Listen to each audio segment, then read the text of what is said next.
What specifically do you want to see President Zelensky apologize for? Well, apologize for turning this thing into the fiasco for him that it became. There was no need for him to go in there and become antagonistic. Look, this thing went off the rails. You were there, I believe. It went off the rails when he said, let me ask you a question to the vice president. What kind of diplomacy are you talking about?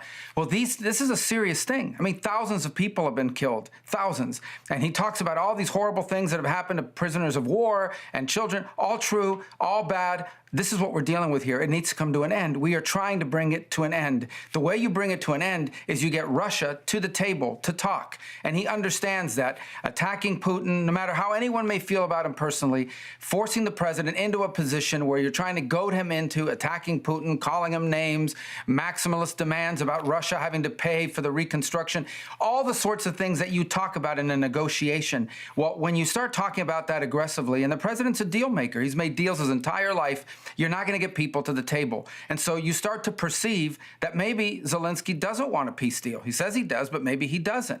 And that active, open undermining of efforts to bring about peace is deeply frustrating for everyone who's been involved in communications with them leading up to today. And I think he should apologize for wasting our time for a meeting that was going to end the way it did.